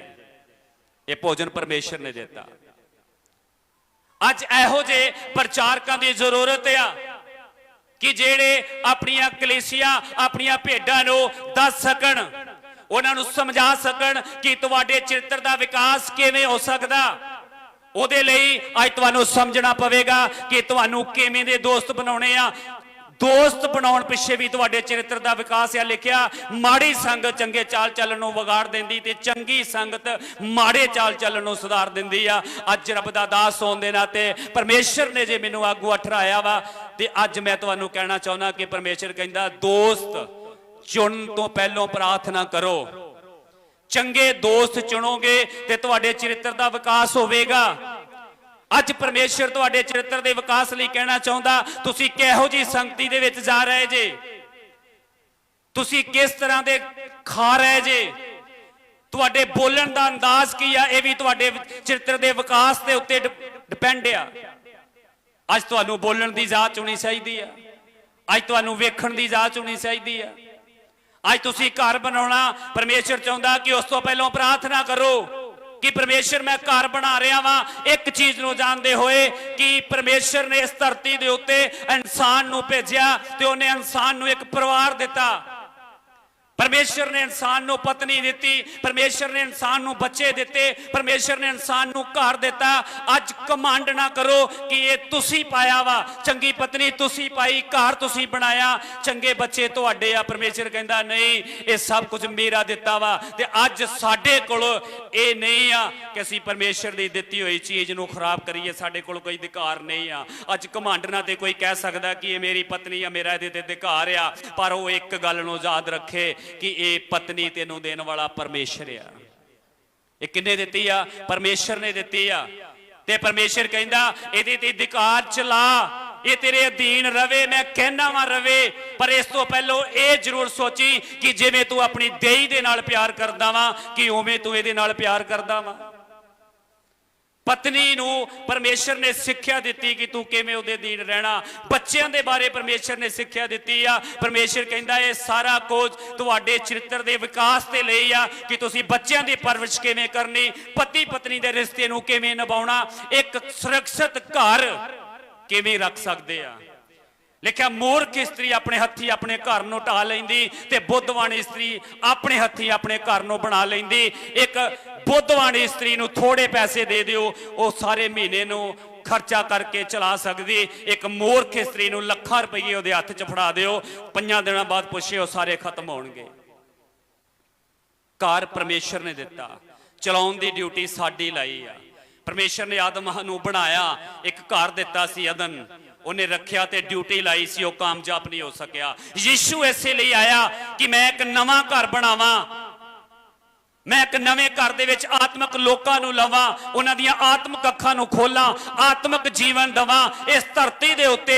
उन्हें कहा सी कि प्रभु जिवें तेरी मर्जी उत्थे आ, धरती दे उत्ते स्वर्ग दी मर्जी पूरी करन दे लई यीशु मसीह आया। ते उन्हें वचन दिता, आ परिवार उन्हें चुने, बच्चे चुने, अपनियां धीआं चुनियां कि तुसीं स्वर्ग राज दे लई तैयार होवो। ओ स्वर्ग जो कुछ उत्थे अज धरती ते वेखण नूं मिल सके, ये परमेश्वर दी योजना वा। अज वो चाहुंदा कि असी साडे चरित्र दा विकास होवे। दोस्त चुन लग्या सोचो, संगती कर लग्या सोचो, रिश्ते बनाउण लग्या सोचो, घर बनाउण लग्या पहलो सोचो, आत्मक अखां नाल वेखो कि मैं जो बना रहा, जो कर रहा, वो परमेश्वर दी निगाह च ठीक आ। जिथे जा रहा वा सोचो, जिन्हों मिल रहे हैं पहलो सोचो। इस प्रतिदिन दे भोजन नूं तुसीं अपने जीवन दे विच लओगे, कदी भी ठेडा नहीं खाओगे, डिगोगे नहीं, शैतान तुहानूं कदी भी गुमराह नहीं कर पाएगा। पर अफसोस असीं ओह करना नहीं चाहते। बाइबल दे विच बड़ी वधिया कहानी आ, लूका 15 च जाड़ू पुत्र दी। वो अपने बाप नूं कहंदा, पिता मेरा हिस्सा मैनूं दे दे। अज आप बहुत सारे लोग इत्थे रोज ही प्रार्थना करते हैं, प्रभु दे, प्रभु दे, प्रभु दे, प्रभु घर दे, प्रभु बच्चे दे, प्रभु पत्नी दे, प्रभु गड्डी दे, प्रभु शोहरत दे, प्रभु आ दे, प्रभु आ दे। पर प्रभु कहंदा इस तो पहलो मैं देवां, तू उहनूं संभालना ते सिख ला। मैं तेनों गड्डी देवां, उहनूं चलाउणी ते सिख ला। मैं तेनों घर दवां, घर नूं स्थिर रखना ते सिख लवां। मैं तेनों चंगी पत्नी दवां, एक रिश्ते नूं निभाउणा ते सिख ला। मैं तेनों बच्चे दवां, बच्चों नूं परमेश्वर दे डर च रखना, उन्हां दी परवरिश करनी पहलों खुद ते सिख ला। ये जाड़ू पुत्र 24 घंटे कह रहा, पिता मैनूं दे, पिता मैनूं दे, पिता मैनूं दे। बाप ने फैसला किया, कहंदा ले ला भाई। कई बार आपां जिद करदे आ ना, परमेश्वर अगे ओह दे दिंदा, फिर कहंदा ले लो।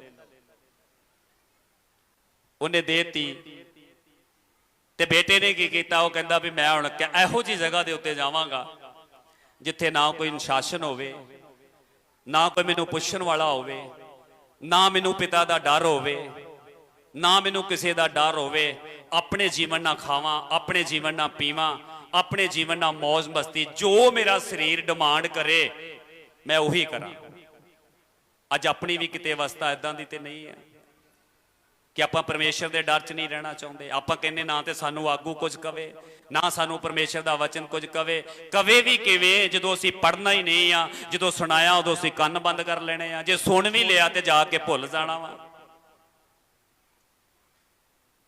ये जाड़ू पुत्र दी स्थिति सी। किते असीं भी अज जाड़ू पुत्र दी तरह ते नहीं आ। बच्चे ते घवाउने आ बाप दे, पर मंग की रहे हैं, दे मौज मस्ती च डाइए, दे ऐश प्रिस्ती करिए, दे अपने शौक पूरे करिए। ये बेटे नूं पता सी कि बाप दा जो कुछ सी मेरा वा, पर वो फिर भी कहंदा सी मैनूं दे। सोच कही सी, शरीर दीयां डिमांडां बहुत सी, शरीर दीयां ख्वाहिशां बहुत सी। इस शरीर नूं खुश करने वास्ते, इस शरीर नूं आनंद करने वास्ते उन्हें पिता कोल अपना हिस्सा मंग लिया ते लैके दूर दराडे चला गया। जो कुछ इस शरीर ने मंगिया कीता, मर्जी दे दोस्त बनाए, दोस्त भी उस तरह दे जिस तरह दा वो सी, खादा पीता ऐश कीती, प्रति दिन जाए कीता, विचार कीता, जो कुछ भी उन्हां दे मन ने चाया कीता। 5 स्टार होटलों च खाना खादा, वड्डे वड्डे बिल आए, बहुत ऐश प्रिस्ती कीती, जो कुछ अपना हिस्सा लिया सी सब कुछ खत्म, सब कुछ फिनिश। एक दिन आया सब कुछ खत्म हो गया। जो परमेश्वर की हजूरी तो इंसान बाहर चले जाता तो सब कुछ खत्म होता। एक बच्चा बाप की हजूरी तो बाहर चला गया, सब कुछ खत्म हो गया। हुण वो जो असी उहदी 15 दी 12 पढ़ते, उत्थे वो कह रहा पिता जी मेरा हिस्सा दिओ, पिता जी मेरा हिस्सा दिओ। ते उहदी 19 जाके पढ़ियो ते उत्थे हुण ओहो ही पुत्र कह रहा वा पिता जी पहलों कहंदा दिओ मेरा हिस्सा दिओ, ते 19 जाके कहंदा पिता जी मैनूं हुण अपने नौकरां चों एक रख लओ। उस स्थिति का जिम्मेवार कौन सी? उन हालातों का जिम्मेवार कौन सी? कि बाप सी, खुद बेटा जिन्हें शरीर नूं खुश करने दे लई गलत दोस्त चुने, गलत संगति दे विच सी, गलत सोच दे विच सी, ते उन्हें दिओ दिओ कह के मंगिया, मौज मस्ती 5 स्टार होटलों दे विच जाड़िया, सब कुछ खत्म हो गया। ते अज ओहो ही बेटा कह रहा वा पिता जी मैनूं अपने नौकरां चों एक रख लो। कदों कदों अखां खुलियां? जदों सूरां दे विच गया। कदों अखां खुलियां? कदों सोच खुली? कदों दर्द होया? जदों सूरां दे विच गया ते जो खाना सूर खांदे सी ओहो ओनू मिलिया। मेरे भैन भाईओ अज मैं तुहानू कहना चाहुंदा वां जिहड़े लोग प्रभु दे परिवार दे विच हुंदे होए भी अपनी मर्जी दे नाल जीवन जीना चाहुंदे आ, अपनी मर्जी दे नाल ऐश प्रिस्ती करना चाहुंदे आ, एक बाप दे घर जन्म लैण तो बाद च भी बाप नू मां नू तुछ जाणदे आ, अपनी जिंदगी नू जीना चाहुंदे आ, एक दिन मैं तुहानू कहना चाहुंदा वां उन्हां दा हाल भी ओहो ही होवेगा सूरां वर्गा। ते सूरां नू जो भोजन मिलदा सी ओहदे वर्गा। अज सोच साडी ते डिपेंड करता। अज सानू कितनी जरूरत है प्रार्थना दी, कितनी जरूरत है संगति दी, कितनी जरूरत है परमेश्वर दे वचन दे विच रह के प्रति दिन उहदे भोजन नू लैण दी। बाप नू फिर तरस आया जदों ने दस्सिया, वेख्या कि मैं सूरां दा बचिया खुचिया खाना खा रहा, कित्थे 5 स्टार होटल, कित्थे मौज मस्ती, कारण डक्कण वाला कोई नहीं। मैं अपनी जिंदगी च बड़ियां तस्वीरां वेखियां जिस घर दे विच बच्चियां नूं डक्कण वाला कोई नहीं ना, उन्हां दा अंत एक दिन जेलां च हुंदा, एक दिन मौत हुंदी है। जिस पत्नी दे उत्ते पति दी निगाह नहीं, रिस्पोंसिबिलिटी नहीं, जिस पत्नी नूं जिस पति नूं पत्नी डक्कण वाली नहीं, पत्नी नूं पति डक्कण वाला नहीं, उहदा रिजल्ट एक दिन यही होवेगा। अज हर परमेश्वर ने सानू परिवार दिते, बच्चे दिते, घर दिते, जीवन साथी दिते आ। परमेश्वर कहंदा साडा दिखार आ कि असीं उन्हां नूं पुੱਛ सकीए, असीं उन्हां नाल गल कर सकीए, लड़ के नहीं प्यार दे नाल। ये परमेश्वर दी योजना दा एक हिस्सा वे इस धरती दे उत्ते भी ते स्वर्ग दे विच भी। परमेश्वर ने जिस तरह एक साडे घर बच्चा हुंदा ते असीं कहने पढ़ लिख के चंगा इंसान बने ते बुढ़ापे च साडा की बने सहारा। ते परमेश्वर ने भी सानू इसलिए चुनिया कि मैं तुहानू चुनिया कि तुसीं फल लैके आओ, तुहाडा फल वधे। जिस तरह एक मां बाप की इच्छा उस तरह परमेश्वर की भी इच्छा आत्मक दुनिया दे विच। उन्हें तुहानू आत्मक दुनिया च इस तरह नहीं लिआंदा कि आओ प्रार्थना कराओ, करो, खाओ पियो ते घर नूं जाओ, नहीं। उन्हें तुहानू इसलिए अपने परिवार के सदस्य, अपने परिवार के मैंबर बनाया वा कि तुसी ओदे लई फल लैके आओ ते तुहाडा फल की आ वधे। एक असीं आयत पढ़ांगे यशायाह दी किताब, उहदी 9 दी 23। अज हो सकदा कि ਅਸੀਂ ਸੋਚਦੇ ਹੋਈਏ ਕਿ ਆਪਣੀ ਬੁੱਧ ਦੇ ਨਾਲ ਬੱਚੇ ਬਦਲ ਲਵਾਂਗੇ, ਆਪਣੀ ਸੋਚ ਦੇ ਨਾਲ ਬੱਚੇ ਬਦਲ ਲਵਾਂਗੇ, ਸੰਸਾਰ ਸੋਚਦਾ ਹੋਵੇਗਾ ਕਿ ਅਸੀਂ ਦੁਨੀਆ ਨੂੰ ਬਦਲ ਲਵਾਂਗੇ, ਪਰ ਨਹੀਂ। ਪਰਮੇਸ਼ਰ ਦੀ ਖਿਆਲ ਤੇ ਸਾਡੇ ਖਿਆਲਾਂ 'ਚ ਜ਼ਮੀਨ ਅਸਮਾਨ ਦਾ ਫਰਕ ਹੈ। ਹਾਂਜੀ 9 ਦੀ 23 ਪਾਸਟਰ ਜੀ। ਹਾਂਜੀ ਨਹੀਂ 21 ਤੱਕ ਹੀ ਹੈ। ਜਸ਼ਾਇਆ 9 23 ਹਾਂਜੀ 21 ਤੱਕ ਜੀ। ਸੌਰੀ ਮਿਸਟੇਕ, ਇੱਥੇ ਲਿਖਿਆ ਪਰਮੇਸ਼ਰ ਇਹ ਕਹਿੰਦਾ ਕਿ ਕੋਈ ਆਪਣੀ ਬੁੱਧ ਤੇ ਮਾਣ ਨਾ ਕਰੇ, ਕੋਈ ਆਪਣੀ ਸਮਝ ਤੇ ਮਾਣ ਨਾ ਕਰੇ, ਕੋਈ ਆਪਣੀ ਸੋਚ ਤੇ ਮਾਣ ਨਾ ਕਰੇ, ਕਿਉਂਕਿ ਪਰਮੇਸ਼ਰ ਦੀ ਬੁੱਧ ਦੇ ਸਾਹਮਣੇ ਇਹ ਸਭ ਕੁਝ ਕੀ ਆ, ਵਿਅਰਥ ਆ। ਇਸ ਲਈ ਪਰਮੇਸ਼ਰ ਚਾਹੁੰਦਾ ਕਿ ਪਰਿਵਾਰ ਨੂੰ ਚਲਾਉਣ ਵਾਸਤੇ ਸਵਰਗ ਦੀ ਬੁੱਧ, ਸਵਰਗ ਦਾ ਗਿਆਨ ਚਾਹੀਦਾ। ਆਤਮਿਕ ਜੀਵਨ ਦੇ ਵਿੱਚ ਚੱਲਣ ਵਾਸਤੇ ਸਵਰਗ ਦੀ ਗਿਆਨ, ਸਵਰਗ ਦੀ ਬੁੱਧ ਚਾਹੀਦੀ ਹੈ। ਫਲ ਦੇਣ ਵਾਸਤੇ ਸਾਨੂੰ ਕੀ ਕਰਨਾ ਪਵੇਗਾ, ਚਰਿੱਤਰ ਦਾ ਵਿਕਾਸ ਕਰਨ ਵਾਸਤੇ ਸਾਨੂੰ ਕੀ ਕਰਨਾ ਪਵੇਗਾ। ਜੂਨਾਂ ਦੀ 15 ਦੀ 4 ਹੈ, ਤੁਸੀਂ ਪੜਾਂਗੇ ਜੂਨਾਂ ਦੀ ਕਿਤਾਬ, ਉਹਦੀ 15 ਦੀ 4।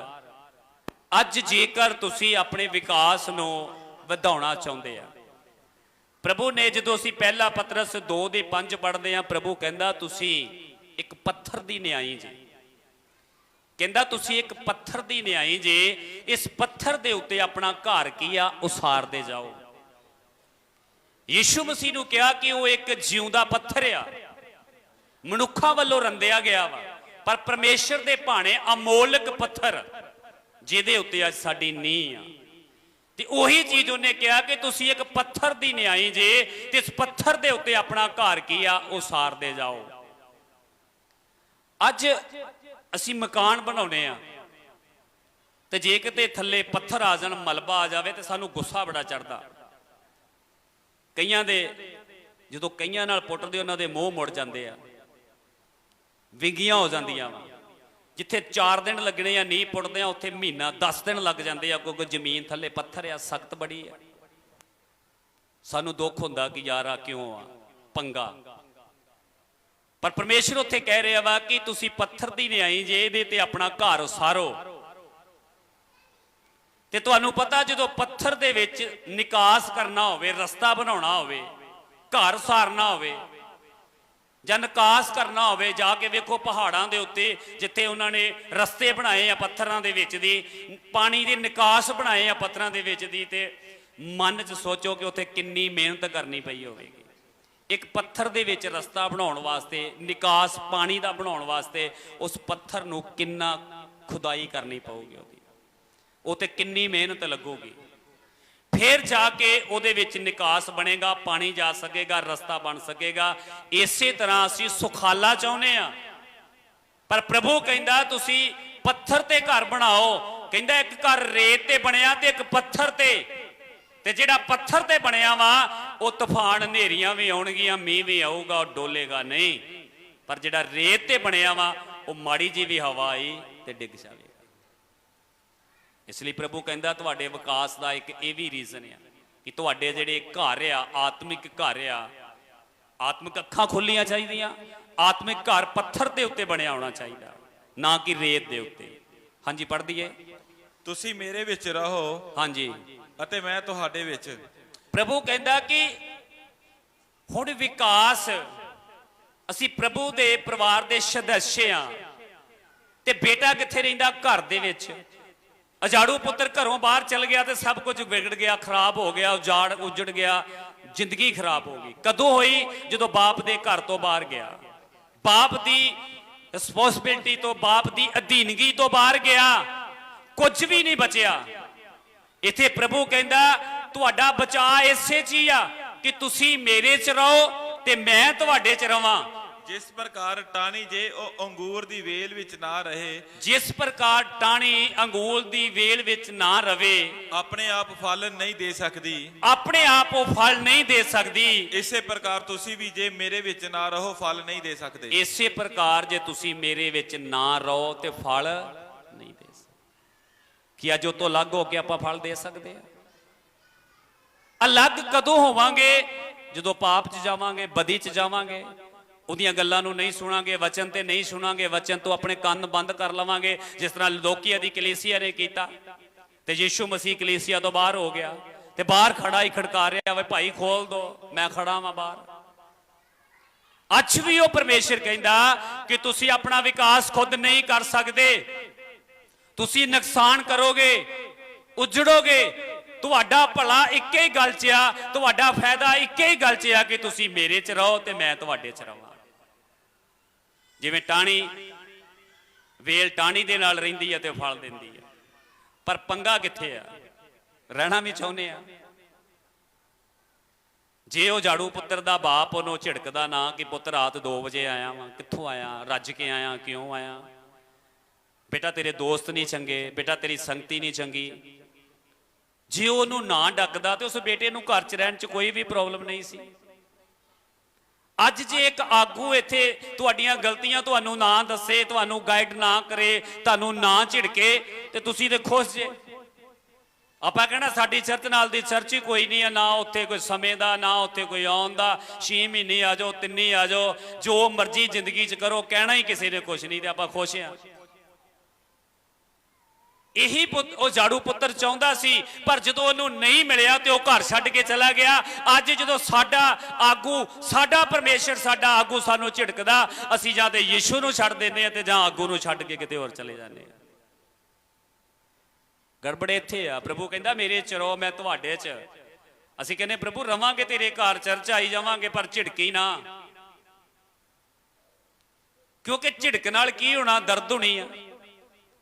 ਕਿਉਂਕਿ ਉੱਥੇ ਲਿਖਿਆ ਕਿ ਜਿਹੜਾ ਉਹਦੇ 'ਚ ਰਹਿੰਦਾ, ਉਹ ਉਹਦੇ 'ਚ ਰਹਿੰਦਾ, ਉਹੀ ਫਲ ਲੈ ਕੇ ਆਉਂਦਾ, ਤੇ ਜਿਹੜਾ ਫਲ ਲੈ ਕੇ ਆਉਂਦਾ ਫਿਰ ਉਹਨੂੰ ਛਾਂਗਦਾ ਵਾ। ਭੱਜਦੇ ਤੇ ਆਪਾਂ ਸ਼ੰਗਾਈ ਤੋਂ ਆ, ਦਰਦ ਤੇ ਸ਼ੰਗਾਈ ਤੋਂ ਹੋਣੀ ਆ ਕਿ ਜਦੋਂ ਸ਼ੰਗਾਈ ਹੋਈ ਉਦੋਂ ਦਰਦ ਹੋਣਾ ਵਾ। ਪਰ ਇੱਕ ਚੀਜ਼ ਯਾਦ ਰੱਖੋ, ਇੱਕ ਵਾਰ ਇੱਕ ਬੱਚਾ ਸੀ ਜਵਾਨ, ਉਹਨੂੰ ਇੱਕ ਬੜੀ ਭਿਆਨਕ ਬਿਮਾਰੀ ਲੱਗ ਗਈ। ਪ੍ਰਭੂ ਤੇ ਬੜਾ ਵਿਸ਼ਵਾਸ ਸੀ। ਡਾਕਟਰਾਂ ਨੇ ਕਿਹਾ ਕਿ ਭਾਈ ਤੈਨੂੰ ਹਰ ਮਹੀਨੇ ਇੱਕ ਟੀਕਾ ਲੱਗੇਗਾ ਤੇਰੀ ਰੀੜ੍ਹ ਦੀ ਹੱਡੀ 'ਚ।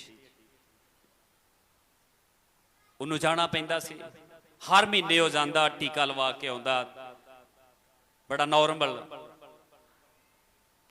ਇੱਕ ਦਿਨ ਡਾਕਟਰ ਨੇ ਉਹਨੂੰ ਪੁੱਛਿਆ ਕਿ ਬੇਟਾ ਮੈਨੂੰ ਇੱਕ ਗੱਲ ਦੱਸ, ਤੂੰ ਹੋਰ ਨਾ ਬੱਚਿਆਂ ਵਰਗਾ ਨਹੀਂ ਆ ਕਿ ਜਦੋਂ ਮੈਂ ਤੇਰੇ ਟੀਕਾ ਲਾਉਣਾ ਤੇਰੀ ਰੀੜ੍ਹ ਦੀ ਹੱਡੀ 'ਚ ਤੈਨੂੰ ਦਰਦ ਨਹੀਂ ਹੁੰਦਾ? ਹੋਰ ਬੱਚੇ ਤੇ ਟੀਕੇ ਨੂੰ ਵੇਖ ਕੇ ਚੀਕਣਾ ਸ਼ੁਰੂ ਕਰ ਦਿੰਦੇ ਆ, ਤੇਰੇ ਟੀਕਾ ਲੱਗਦਾ ਵੀ ਆ ਉਹ ਵੀ ਰੀੜ੍ਹ ਦੀ ਹੱਡੀ 'ਚ, ਤੇ ਤੈਨੂੰ ਦਰਦ ਨਹੀਂ ਹੁੰਦਾ। ਤੇ ਉਹ ਅੱਗੋਂ ਬੜੀ ਮਿੱਠੀ ਜਿਹੀ ਆਵਾਜ਼ ਨਾਲ ਕਹਿੰਦਾ ਦਰਦ ਤੇ ਹੁੰਦਾ,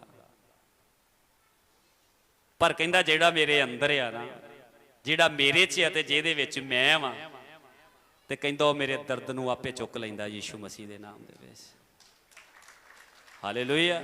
ਦਰਦ ਹੁੰਦਾ, ਪਰ ਕਹਿੰਦਾ ਜਿਹੜਾ ਮੇਰੇ ਅੰਦਰ ਆ, ਜਿਹਦੇ ਵਿੱਚ ਮੈਂ ਵਾਂ, ਤੇ ਜਿਹੜਾ ਮੇਰੇ 'ਚ ਆ ਨਾ, ਉਹ ਮੇਰੇ ਦਰਦ ਨੂੰ ਚੁੱਕ ਲੈਂਦਾ। ਅੱਜ ਝਿੜਕਦਾ ਸਾਨੂੰ ਦਰਦ ਹੁੰਦਾ ਵਾ, ਤਾੜਨਾ ਦਾ ਸਾਨੂੰ ਦਰਦ ਹੁੰਦਾ ਵਾ, ਕੋਈ ਕਹਿ ਦਿੱਤਾ ਸਾਨੂੰ ਦਰਦ ਹੁੰਦਾ ਵਾ, ਪਰ ਜੇ ਯੀਸ਼ੂ ਸਾਡੇ ਵਿੱਚ ਆ, ਅਸੀਂ ਯੀਸ਼ੂ ਦੇ ਵਿੱਚ ਆ, ਤੇ ਫਿਰ ਉਹ ਦਰਦ ਸਾਡੇ ਮਨ ਤੇ ਅਟੈਕ ਨਹੀਂ ਕਰਦਾ, ਸਾਡੇ ਹਿਰਦੇ ਤੇ ਅਟੈਕ ਨਹੀਂ ਕਰਦਾ। ਜੋ ਕਿਸੇ ਨੇ ਕਿਹਾ ਅਸੀਂ ਭੁੱਲ ਜਾਂਦੇ ਆ, ਕਿਉਂਕਿ ਉਹਨੇ ਸਾਨੂੰ ਨਹੀਂ ਕਿਹਾ, ਉਹਨੇ ਯੀਸ਼ੂ ਨੂੰ ਕਿਹਾ। ਤੇ ਇੱਕ ਚੀਜ਼ ਦਾ ਵਿਸ਼ਵਾਸ ਰੱਖੋ, ਜੇ ਯੀਸ਼ੂ ਤੁਹਾਡੇ ਵਿੱਚ ਆ, ਤੁਸੀਂ ਯੀਸ਼ੂ 'ਚ ਜੇ, ਲੋਕ ਤੁਹਾਡੀ ਬੇਇੱਜ਼ਤੀ ਕਰਦੇ ਆ, ਤਾਨੇ ਮਾਰਦੇ, ਮਿਹਣੇ ਮਾਰਦੇ ਆ, ਤੁਹਾਨੂੰ ਸਤਾਉਂਦੇ ਆ, ਇਸ ਵਿਸ਼ਵਾਸ ਨਾਲ ਚੱਲੋ, ਤੁਹਾਨੂੰ ਨਹੀਂ ਸਤਾਉਂਦੇ, ਉਹ ਯੀਸ਼ੂ ਨੂੰ ਸਤਾਉਂਦੇ ਆ। ਤੇ ਪ੍ਰਭੂ ਨੇ ਕਿਹਾ ਜੋ ਮੇਰੀ ਅੱਖ ਦੀ ਕਾਕੀ ਨੂੰ, ਜੋ ਮੇਰੇ ਕਿਸੇ ਬੱਚੇ ਨੂੰ ਛੇੜਦਾ, ਉਹ ਮੇਰੀ ਅੱਖ ਦੀ ਕਾਕੀ ਨੂੰ ਛੇੜਦਾ ਵਾ। ਉਹਨੇ ਸਾਨੂੰ ਅੱਖ ਦੀ ਕਾਕੀ ਕਿਹਾ। ਅੱਖ ਦੀ ਕਾਕੀ ਦਾ ਸਾਡਾ ਝਿਮਣੀ ਹੁੰਦੀ ਹੈ, ਇਹ ਸਾਡੀ ਸਦਾ ਹੀ ਅੱਖਾਂ ਦੇ ਉੱਤੇ ਰਹਿੰਦੀ ਹੈ। ਤੇ ਇਹ ਇੱਥੇ ਰੱਖਿਆ ਪ੍ਰਭੂ ਨੇ ਸਾਨੂੰ ਆਪਣੀਆਂ ਅੱਖਾਂ ਦੀਆਂ ਝਿਮਣੀਆਂ ਦੀ ਤਰ੍ਹਾਂ। ਤੇ ਕਹਿੰਦਾ ਤੁਸੀਂ ਮੇਰੀ ਅੱਖ ਦੀ ਕਾਕੀ ਦੀ ਬਰੋਬਰ ਜੇ, ਤੇ ਜੇ ਕੋਈ ਤੁਹਾਨੂੰ ਛੇੜਦਾ ਤੇ ਉਹ ਮੈਨੂੰ ਛੇੜਦਾ ਵਾ। ਇਸ ਲਈ ਪਰਮੇਸ਼ਰ ਇਹ ਚਾਹੁੰਦਾ ਕਿ ਅਸੀਂ ਉਹਦੇ ਵਿੱਚ ਰਹੀਏ ਤੇ ਉਹ ਸਾਡੇ 'ਚ ਰਹੇ। ਤੇ ਜਦੋਂ ਉਹ ਸਾਡੇ 'ਚ ਆ ਤੇ ਅਸੀਂ ਉਹਦੇ 'ਚ ਆ, ਤੇ ਫਿਰ ਸਾਡੇ ਚਰਿੱਤਰ ਦਾ ਵਿਕਾਸ ਜਿਹੜਾ ਵਾ ਉਹਨੂੰ ਸ਼ੈਤਾਨ ਵੀ ਨਹੀਂ ਰੋਕ ਸਕੇਗਾ ਯੀਸ਼ੂ ਮਸੀਹ ਦੇ ਨਾਮ ਦੇ ਵਿੱਚ। ਫਿਰ ਉਹ ਪਰਮੇਸ਼ਰ ਦੇ ਵਿੱਚ ਅਸੀਂ ਆ, ਉਹ ਸਾਡੇ 'ਚ ਆ, ਉਹਦਾ ਚਰਿੱਤਰ ਸਾਡੇ 'ਚ ਆ, ਸਾਡਾ ਚਰਿੱਤਰ ਉਹਦੇ 'ਚ, ਅਸੀਂ ਤੇ ਉਹ ਇੱਕ ਆ। ਜਿਵੇਂ ਉਹਨੇ ਕਿਹਾ ਪਿਤਾ ਜੇ ਤੂੰ ਮੇਰੇ 'ਚ ਆ ਮੈਂ ਤੇਰੇ 'ਚ ਆ, ਐਵੇਂ ਇਹ ਮੇਰੇ 'ਚ ਆ। ਜਿਵੇਂ ਤੂੰ ਮੈਨੂੰ ਧਰਤੀ ਤੇ ਭੇਜਿਆ ਉਵੇਂ ਮੈਂ ਇਹਨਾਂ ਨੂੰ ਭੇਜਦਾ ਵਾਂ। ਜਿਵੇਂ ਮੈਂ ਤੇਰੇ 'ਚ ਬਣਿਆ ਰਵਾਂ ਐਵੇਂ ਵੀ ਤੇਰੇ 'ਚ ਬਣੇ ਰਹਿਣ। ਇਹ ਆ ਸਾਡੇ ਚਰਿੱਤਰ ਦਾ ਵਿਕਾਸ ਕਿ ਸੱਚਮੁੱਚ ਅਸੀਂ ਪਰਮੇਸ਼ਰ ਦੇ ਪਰਿਵਾਰ ਦੇ ਮੈਂਬਰ ਆ। ਜੇ ਨਹੀਂ ਆ ਉਹਦੇ ਬਣਨ ਦਾ ਤਰੀਕਾ ਵੀ ਉਹਨੇ ਦੱਸਿਆ ਵਾ। ਜੇ ਹੈ ਆ ਤੇ ਉਹ ਕਹਿੰਦਾ ਆਪਣੇ ਚਰਿੱਤਰ ਦਾ ਵਿਕਾਸ ਕਰੋ ਤਾਂ ਕਿ ਤੁਸੀਂ ਆਨੰਦਿਤ ਹੋਵੋ ਤੇ ਉਹਦੀ ਮਹਿਮਾ ਚ ਹੋਵੋ, ਉਹਦੇ ਤੇਜ ਚ ਹੋਵੋ। ਇਹੀ ਪਰਮੇਸ਼ਰ ਦੀ ਯੋਜਨਾ ਵਾ।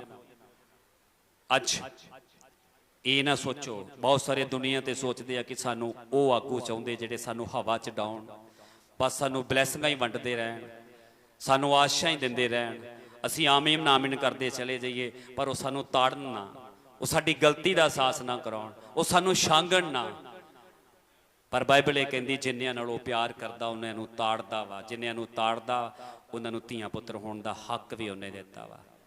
ਜਿੰਨਿਆਂ ਨੂੰ ਉਹਨੇ ਹੱਕ ਦਿੱਤਾ ਤੇ ਇਸੇ ਕਰਕੇ ਪਵਿੱਤਰ ਬਾਈਬਲ ਜਦੋਂ ਅਸੀਂ ਪਹਿਲਾ ਚੂਨਾ ਉਹਦੀ 5:11 ਚ ਪੜ੍ਹਦੇ ਉੱਥੇ ਲਿਖਿਆ ਸੱਚੀ ਗਵਾਹੀ ਇਹੀ ਆ। ਉੱਥੇ ਲਿਖਿਆ ਸੱਚੀ ਗਵਾਹੀ ਇਹੋ ਹੀ ਆ, ਜਿਹਦੇ ਕੋਲ ਪਰਮੇਸ਼ਰ ਦਾ ਪੁੱਤਰ ਆ ਉਹਦੇ ਕੋਲ ਜੀਵਨ ਆ, ਜਿਹਦੇ ਕੋਲ ਪਰਮੇਸ਼ਰ ਦਾ ਪੁੱਤਰ ਨਹੀਂ ਆ ਉਹਦੇ ਕੋਲ ਜੀਵਨ ਨਹੀਂ ਆ। ਅੱਜ ਸਾਡੀ ਗਵਾਹੀ ਇਹੋ ਹੀ ਆ ਕਿ ਸਾਡੇ ਕੋਲ ਪਰਮੇਸ਼ਰ ਦਾ ਪੁੱਤਰ ਹੈ ਆ। ਜੇ ਹੈ ਆ ਕਿ ਉਹ ਸਾਡੇ ਵਿੱਚ ਆ, ਅਸੀਂ ਉਹਦੇ ਵਿੱਚ ਆ। ਜੇਕਰ ਉਹ ਸਾਡੇ 'ਚ ਆ ਤੇ ਅਸੀਂ ਉਹਦੇ 'ਚ ਆ, ਫਿਰ ਕਹਿੰਦਾ ਜੋ ਮੰਗੋ ਚਾਹੋ ਤੁਹਾਡੇ ਲਈ ਹੋ ਜਾਵੇਗਾ। ਇਸ ਲਈ ਮੈਂ ਵਿਸ਼ਵਾਸ ਕਰਦਾ ਕਿ ਪਰਮੇਸ਼ਰ ਹਾਂ ਤੇ ਆਮੀਨ ਆ। ਉਹ ਜੋ ਬੋਲਦਾ ਉਹ ਕਰਦਾ ਵਾ। ਅੱਜ ਜੇ ਉਹਨੇ ਬੋਲਿਆ ਤੁਸੀਂ ਵਿਸ਼ਵਾਸ ਕਰੋਗੇ, ਸਮਰਪਣ ਕਰੋਗੇ, ਚੱਲੋਗੇ ਤੇ ਉਹ ਤੁਹਾਡੀ ਜ਼ਿੰਦਗੀ 'ਚ ਕਰੇਗਾ ਯੀਸ਼ੂ ਮਸੀਹ ਦੇ ਨਾਮ ਦੇ ਵਿੱਚ। ਪਰਮੇਸ਼ਰ ਦਾ ਧੰਨਵਾਦ ਆ ਕਿ ਪਰਮੇਸ਼ਰ ਤੁਹਾਨੂੰ ਬਲੈਸ ਕਰੇ, ਆਸ਼ੀਸ਼ ਦੇਵੇ। ਅੱਜ ਦੇ ਵਚਨ ਦੁਆਰਾ ਤੁਹਾਡੇ ਜੀਵਨ ਦਾ ਵਿਕਾਸ ਹੋ ਸਕੇ, ਤੁਸੀਂ ਪਰਮੇਸ਼ਰ ਦੀ ਮਹਿਮਾ ਦੇ ਵਿੱਚ ਆ ਸਕੋ। ਆਮੀਨ, ਹਾਲੇਲੂਇਆ।